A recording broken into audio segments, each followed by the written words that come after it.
ప్రభువైన యేసుక్రీస్తు నామంలో నా హృదయపూర్వక వందనములు. ఈ దిన దేవుని మాట సంపూర్ణ భద్రత. లోకాసువార్త 23:46 తండ్రి, నీ చేతికి నా ఆత్మను అప్పగించుకొనుచున్నాను అని ప్రభువారు మాట్లాడారు. యేసు సమాప్తమైనది అను విజయవంతమైన మాట ఉచ్చరించినప్పుడు శిలువపై ఆయన పలికిన మాటలు సంపూర్తి కాలేదు. మానవుని రక్షణ కొరకు ప్రశస్తమైన తన ప్రాణమును విమోచన క్రయధనముగా అర్పించుటకై దేవుని అద్వితీయ కుమారుడు తన మహిమ నివాసమును విడిచి ఈ లోకంలోనికి వచ్చాను. తన తండ్రి యొక్క సంపూర్ణ చిత్తమును నెరవేర్చిన తదుపరి యేసు తన పరలోకపు తండ్రి చేతికి తన ఆత్మను అప్పగించుకొనెను. యేసు ప్రాణమును తీయుటకు ఎవరికీ శక్తి లేదు. అది ఆయన స్వేచ్ఛాపూర్వక అర్పణము. క్రీస్తు నిన్న నేడు నిరంతరము ఒకటే రీతిగా ఉన్నాడు గనుక మనము రేపటిని గురించి భయపడవలసిన అవసరత లేదు. ఉండినవాడును, ఉన్నవాడును, రానున్నవాడును ఆయనే. ఆయనే అల్ఫా ఒమేగా, ఆయనే ఆదియు అంతమై ఉన్నాడు.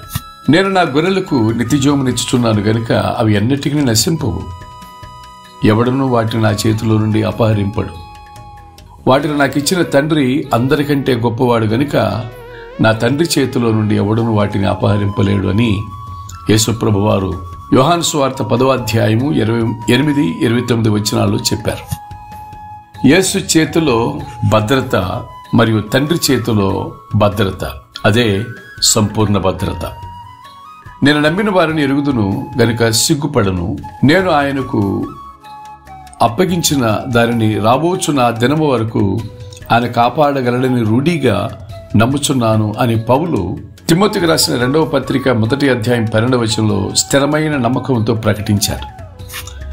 దేవుడి మధ్యలో మనను విడిచిపెట్టుటకు లేదా పోగొట్టుకున్నట్టుకు మనను ఏర్పరచుకోనలేదు.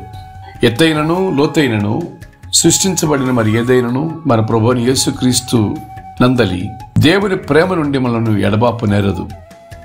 తుట్టెల్లకుండా మనను కాపాడుటకును తన మహిమ ఎదుట మనలను నిర్దోషులుగా నిలబెట్టుటకును దేవుడు శక్తి గలవాడు.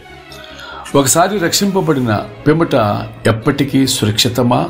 ఒక వ్యక్తి తన రక్షణను కోల్పోవునా అను ప్రశ్నలు ఉత్పన్నమవును.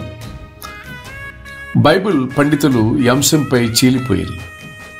కెల్వనిస్టులు, ఆర్మేనియులు అను 2 గ్రూపుల ప్రజలు మన ముందున్నారు.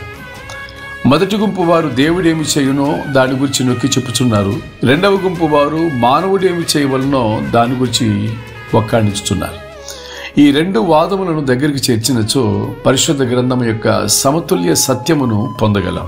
దేవుడు శక్తిమంతుడు మరియు కాపాడుటకు ఇచ్చయించుచున్నాడు. అపవాది నన్ను దేవుని చేతిలో నుండి అపహరింపలేడు.